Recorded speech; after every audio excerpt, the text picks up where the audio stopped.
देखो, डब्ल्यूएचओ ने, जो वर्ल्ड हेल्थ ऑर्गेनाइजेशन है ना, उसने ऐसा बोल दिया है कि जो आने वाला पैंडमिक है वो पता है किस पर होगा? वो है डिप्रेशन पे, डिप्रेशन और एंग्जाइटी। जैसे अभी जो पैंडमिक हुआ था कोरोना वायरस पे, जो पूरे वर्ल्ड में फैल गया था ना कोरोना वायरस, वैसे ही अगला पैंडमिक डब्ल्यूएचओ बताती है कि आने वाला है, और वो होगा एंग्जाइटी और डिप्रेशन। तो बहुत सारे लोगों को, सिर्फ इंडिया में ही नहीं, बहुत हर जगह के, किसी भी कंट्री के लोगों को एंग्जाइटी और डिप्रेशन होने वाला है बहुत जल्दी। और हम तुम्हें बता दें, और जिनको लगता है ना कि अरे ये डिप्रेशन वगैरह कुछ नहीं होता, ये एंग्जाइटी वगैरह ये तो बस मन का गेम है, ऐसा कुछ नहीं होता, जिनको कभी हुआ नहीं है ना, तो उनको लगता है अरे यार ये सब कुछ नहीं है, ये सब बवाल होता है, ये सब कुछ नहीं होता। तो हम तुम्हें बता देते हैं कि जिसको भी डिप्रेशन होता है ना, या अगर तुम्हें भी गलती से या बाय चांस तुम्हारी लाइफ स्टाइल की वजह से तुमको हो गया डिप्रेशन, तो हम तुम्हें बता दें कि डिप्रेशन ऐसा होता है ना कि जब जो तुम्हारे थॉट्स अभी जैसे तुम्हारे चल रहे हैं ना मन में, और जो डिप्रेशन में आने वाले थॉट्स होते हैं वो इतने ज़्यादा कंपल्सिव होते हैं। कंपल्सिव का मतलब समझ रहे हो? कंपल्सिव का मतलब वो तुम्हें फोर्स करेंगे, ज़बरदस्ती तुम्हारे संग करेंगे, तुम उनके सामने ऐसे ऐसे बिहेव करोगे जैसे समझ लो एक मैदान में तुम्हें खड़े हो तुम, और चारों तरफ तुम्हें सब मारने के लिए तैयार हैं, अपने सब औजार लेके, वेपन्स लेके, और तुम खाली हाथ खड़े हो गेम के बीच में। अब तुम क्या करोगे? 100% मर जाओगे, है ना? तो डिप्रेशन एक ऐसी स्टेट होती है कि जब तुम्हारा जो मन होता है ना, जो तुम्हारा मन ऐसे थॉट्स प्रोड्यूस करता है जो इतने कंपल्सिव थॉट्स होते हैं कि तुम उनसे लड़ ही नहीं पाओगे। वो ऐसे ऐसे थॉट्स प्रोड्यूस कर देगा कि तुम विश्वास ही नहीं कर पाओगे, और मजबूरन, और तुमने ऐसे केसेस देखे भी होंगे, कई सारे ऐसे केसेस आते भी हैं कि डिप्रेशन में लोग जाते हैं और फिर सुसाइड कर लेते हैं। फिर हम उनको देखकर बोलते हैं अरे यार सुसाइड कर लिया, बेचारे हिम्मत ही नहीं था यार, क्या क्यों सुसाइड कर लिया? अरे यार हम हिम्मत होती, क्यों, कमज़ोर था बेचारा। नहीं, जिसको डिप्रेशन होता है ना उससे कभी मिलना, जाके उस पेशेंट से कभी मिलना, उसकी कहानी को सुनना कभी, तब वो तुम्हें बताएगा डिप्रेशन और एंग्जाइटी जैसी चीज़ें कितनी ज़्यादा भयानक, भयानक बोलो, या कितनी खतरनाक बीमारियां हैं। ये पर्टिकुलर डिसीज़ है, जैसे फिज़िकल बीमारी होती है ना, जैसे तुम्हारे हाथ पे कभी चोट, या पैर में चोट लग गई, लीवर ख़राब हो गया, ये सब फिज़िकल बीमारियां हैं, ये सब तुम्हें दिखती हैं और डॉक्टर आराम से इलाज कर देता है क्योंकि ये दिखाई पड़ती हैं बाहर से। लेकिन ये जो मेंटल प्रॉब्लम्स होती हैं ना, एंग्जाइटी है, डिप्रेशन है, ये सब दिखती नहीं है, ये सब बाहर से नहीं दिखाई पड़ती। इनके बस सिम्टम्स आते हैं कि तुम्हें अच्छा नहीं लग रहा है, पूरे दिन तुम उदास हो, है ना, किसी से बात करने का मन नहीं कर रहा है, गुस्सा बहुत आ रहा है, चिड़चिड़ापन हो रहा है, हैं सुसाइडल थॉट्स आ रहे हैं कि मैं क्यों जी रहा हूँ, ये लाइफ तो बड़ी मैकेनिकल है, एकदम ऐसा लग रहा है रूटीन में चल रही है, सब वही बोर्डम, एक ही चीज़ बार बार हो रही है, मैं क्यों जी रहा हूँ, मुझे तो मर जाना चाहिए, पता नहीं मैं क्यों। ये सब थॉट्स आते हैं, ये सुसाइडल थॉट्स होते हैं, है ना। ये डिप्रेशन में आते हैं, जब किसी बंदे को डिप्रेशन होता है तो उसको ऐसे ही थॉट्स आते हैं। और तुमको अगर मजाक लग रहा है कि डिप्रेशन और एंग्जाइटी ये सब बहुत बच्चों वाली चीज़ें हैं और मुझे तो कभी नहीं होने वाली, तो फिर तुम भाई देख लो, ये बहुत सीरियस चीज़ है, और डब्ल्यूएचओ ने भी बोल दिया है कि ये होने वाला है, ठीक है, ये पेंडेमिक होने वाला है। सभी को लगभग, मान लो अगर 4 में से 4-5 लोग हैं तो उसमें से हर 2 बंदों को तो डिप्रेशन होगा, ठीक है, ऐसे समझ लो कि हर 2 बंदों को तो होगा। अगर तुम्हारे 4 दोस्त हैं तो उनको किसी 2 दोस्तों को डिप्रेशन होगा आगे। और एंग्जाइटी, देखो एंग्जाइटी पहले होती है, मतलब सिम्टम्स जो हैं वो एंग्जाइटी के पहले आते हैं, और फिर यही एंग्जाइटी धीमे धीमे बढ़ के डिप्रेशन में कन्वर्ट हो जाती है, ठीक है। तो और तुम इसको मजाक मत लो, क्योंकि डिप्रेशन में जो थॉट्स चलते हैं ना, डिप्रेसिव पेशेंट को जो थॉट्स आते हैं वो बहुत सुसाइडल होते हैं। और हाँ, अगर तुम्हारे पास मेडिकेशन नहीं है, जब बहुत सीवियर डिप्रेशन हो जाता है तो, और तुम्हारे पास मेडिसिन नहीं है, तुमने डॉक्टर को नहीं दिखाया, किसी साइकेट्रिस्ट को नहीं दिखाया, तो पक्का तुम अपनी जान ले लोगे, अपने आप को ख़त्म कर लोगे। अभी जितना तुम हिम्मती लग रहे हो ना कि हाँ मैं बहुत हिम्मती हूँ और डिप्रेशन हुआ तो मैं देख लूँगा, मैं लड़ लूँगा, नहीं, उस समय तुम नहीं लड़ पाओगे। जब आता है ना तब अच्छे अच्छे हार जाते हैं इसके सामने, क्योंकि ये तुम्हारे ब्रेन में कुछ इम्बैलेंसेस होते हैं, हॉर्मोन्स का जो है ना, कुछ इम्बैलेंस होता है, कुछ कम ज़्यादा हॉर्मोन्स हो जाते हैं, कुछ कम हो जाते हैं, जैसे सेरोटोनिन एक हार्मोन है वो कम हो जाता है। तो जब सेरोटोनिन ही कम हो गया तुम्हारे दिमाग से, जो तुम्हें खुश करता है, वही कम हो गया, तब तो तुम दुखी रहोगे, चाहे तुम जो भी कर लो। सेरोटोनिन कम हो गया तुम्हारे दिमाग में, ब्रेन में, तो तुम दुखी रहोगे। तो ऐसे कुछ हार्मोन्स होते हैं जो कम हो जाते हैं, जैसे कॉर्टिसोल एक हार्मोन है, वो स्ट्रेस का हार्मोन है। जैसे जब तुम्हें स्ट्रेस होता है ना, या फिर जब तुम कभी परेशान होते हो, दुखी होते हो, तो ये हार्मोन रिलीज़ होता है कॉर्टिसोल, तो ये बढ़ जाता है। तो इस और जब ये बढ़ा रहता है तो फिर एक स्टेट होती है ऑक्सीडेटिव स्ट्रेस। तो फिर बोलते हैं कि बंदा जो है ऑक्सीडेटिव स्ट्रेस में है। तो वो धीमे धीमे कांस्टेंट हो जाता है डिप्रेशन में, कि ऑक्सीडेटिव स्ट्रेस में तुम पूरा दिन रहने लगते हो, और फिर तुमको एंग्जाइटी और डिप्रेशन में नींद भी नहीं आती है, इंसोम्निया जैसी बीमारियां होने लगती हैं, तुम्हें पूरी पूरी रात नींद नहीं आएगी है। ठीक है, ये तुम्हें अभी लग रहा होगा ना कि बहुत मजाक होता है एंग्जाइटी और डिप्रेशन। तो नींद नहीं आती है, इंसोम्निया हो जाता है, और कई कई दिन तक तुम नहीं सो पाओगे, या फिर सोओगे भी तो 2-3 दिन में 1 घंटा 2 घंटा बस ऐसे ही सो पाओगे हैं। और वो भी जब सो के उठोगे तो तुम्हें लगेगा ही नहीं बिल्कुल कि यार अरे मैंने सोया भी था, अरे यार मैं तो ऐसा लग रहा है मैं सोया ही नहीं, ऐसी फीलिंग आती है। और हाँ, और जब 3-4 दिन तक तुम आराम से सो नहीं पाओगे ना, तो फिर तुम्हें हेलुसिनेशंस होने लगेंगे।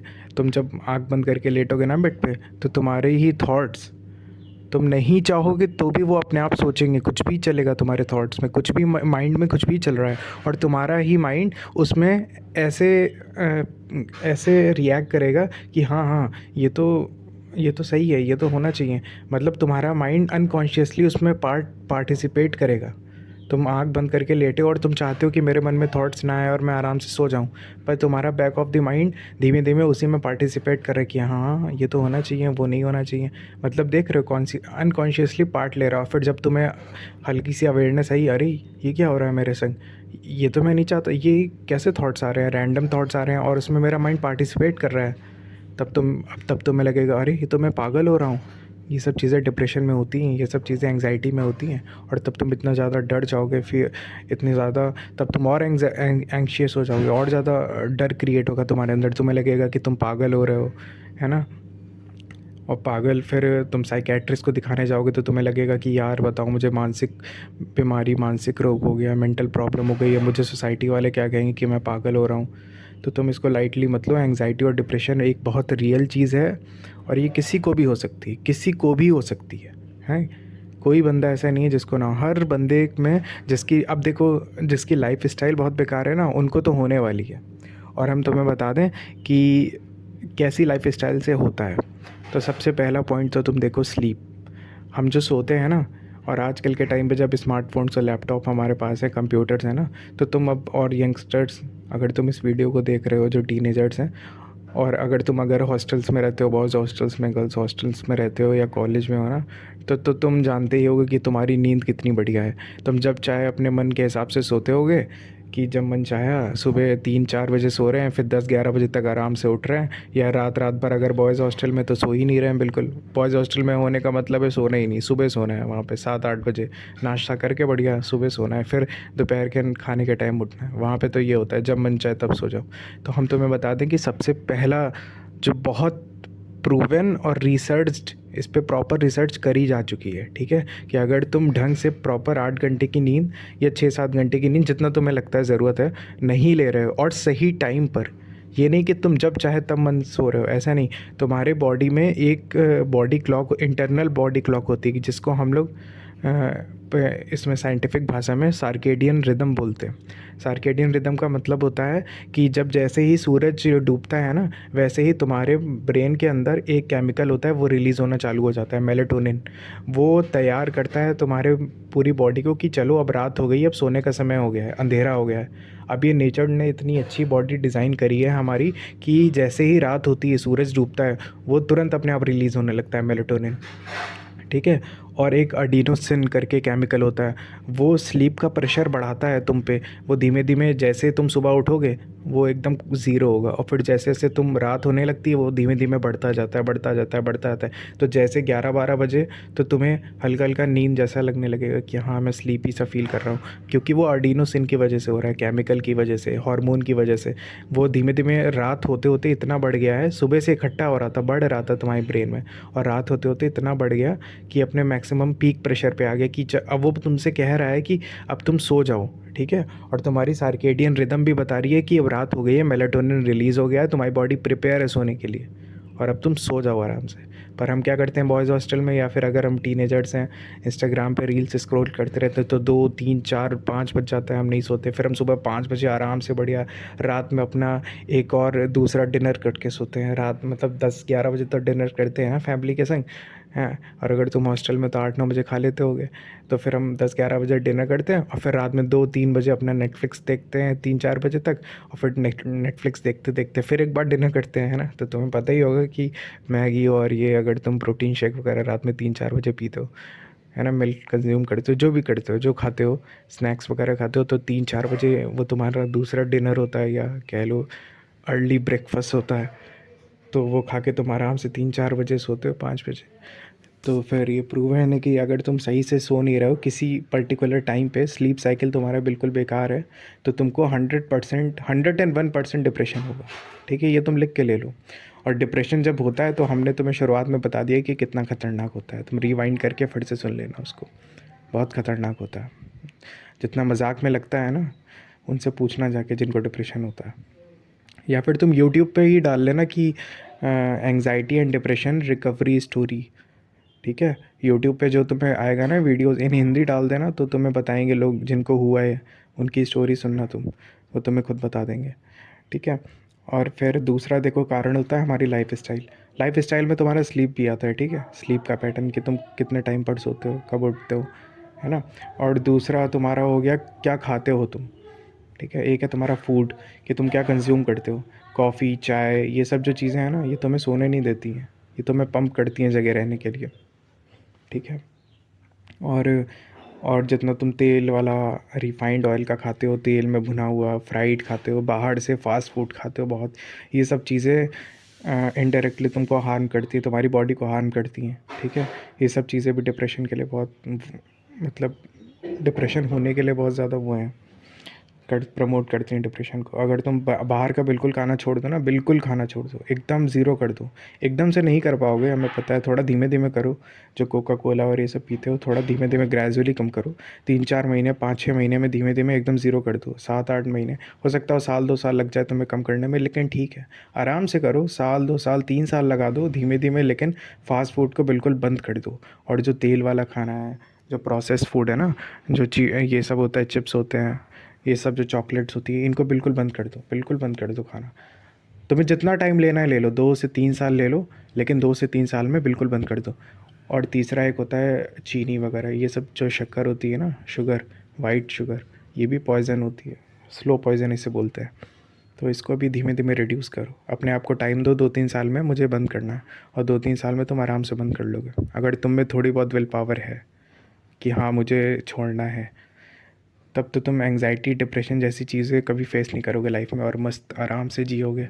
और देखो, जब तुम बाहर का खाना छोड़ दोगे ना, तो तुम्हारी बॉडी खुद अपने आप ही धीमे धीमे, और भी प्रॉब्लम्स नहीं होंगी। जो तुम लीवर होता है, फैटी लीवर, ये सब बीमारियाँ तुम्हें, ये सब भी नहीं होंगी, कभी नहीं होगा ये सब।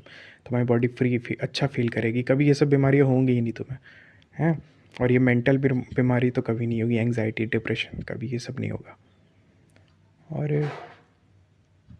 और हाँ, स्लीप पे बहुत ध्यान देना, तुम्हें सही टाइम पे सोना है। और हाँ, कुछ अपनी लाइफ में क्रिएटिव करने की कोशिश करो।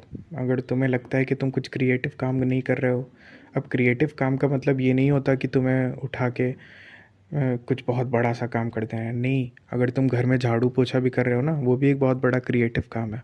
तुम जब झाड़ू या पोछा करते हो, या बर्तन धुलते हो, या रोटी बनाते हो, खाना बनाते हो, तो उसको बहुत ध्यान से एकदम करो। बहुत ध्यान से का मतलब क्या, कि जब तुम झाड़ू को पकड़ो या बर्तन को पकड़ो धुलने के लिए, या रोटी बनाने जा रहे हो तो आटे को मार रहे हो, तो अपना जो तुम्हारे उस समय थॉट्स चल रहे हैं ना, उन थॉट्स को देखना चालू करो। और झाड़ू लगाते समय अपने थॉट्स को ऑब्ज़र्व करना स्टार्ट करो। इसको ऑब्ज़र्वेशन बोलते हैं। ठीक है, ये ऑब्ज़र्वेशन स्टार्ट करो। फ़ील करो, अपने आसपास की आवाज़ों को फ़ील करो, तुम कैसा फ़ील कर रहे हो, हर चीज़ को फ़ील करो, है ना। इसको अवेयरनेस बोलते हैं। अपनी अवेयरनेस की मात्रा बढ़ाओ धीमे धीमे। और जैसे जैसे अवेयरनेस बढ़ेगी, तब देखना एक जादू होगा तुम्हारे माइंड में। अब वो जादू क्या होगा, वो तुम्हें खुद ही पता चलेगा जब तुम एक्सपीरियंस करोगे, वो अभी हम नहीं बताने वाले।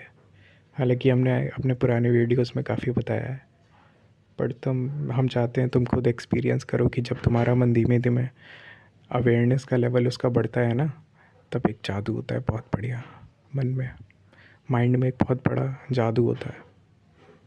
और तब तुम्हारी आदतें भी अपने आप सही होने लगेंगी। अगर तुम शराब और ये गांजा वगैरह पीते हो, बॉयज़ हॉस्टल वाले तो जानते होंगे कैसे गांजा वांजा पीते हो, बढ़िया सिगरेट, तो उन्हें आराम से पता होगा, है ना। तो ये सब अगर तुम पीते हो कोई बात नहीं, लेकिन अगर जब तुम अवेयर रहने लगोगे ना, थोड़ा थोड़ा ध्यान दोगे, अपने थॉट्स को ऑब्जर्व करना स्टार्ट करोगे कि कैसे विचार, कैसे थॉट्स तुम्हारे अंदर आ रहे हैं, उनको जज नहीं करना, बस उन पे रिएक्शन मत देना, बस जो चल रहा है चलने दो, बस दूर से देखना है उन्हें कि हाँ मेरे माइंड में ये चल रहा है, चल रहा है, चल रहा है।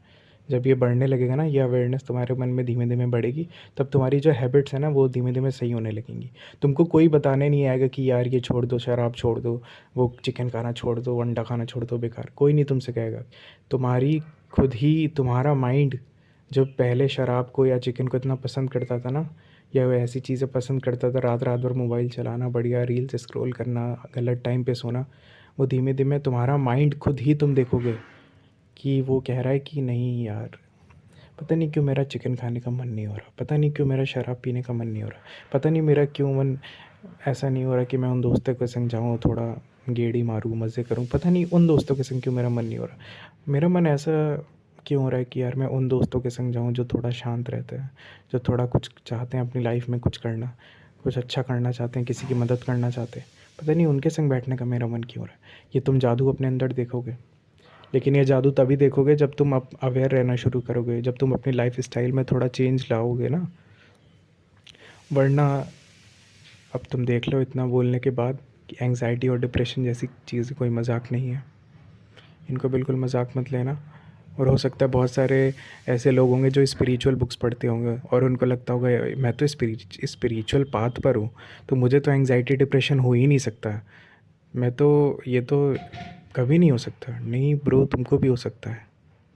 लाइफ में किसके डेस्टिनी में क्या लिखा है वो तुम नहीं देख सकते ना, अभी तुम नहीं पता कर सकते, लेकिन तुमको भी हो सकता है, ठीक है।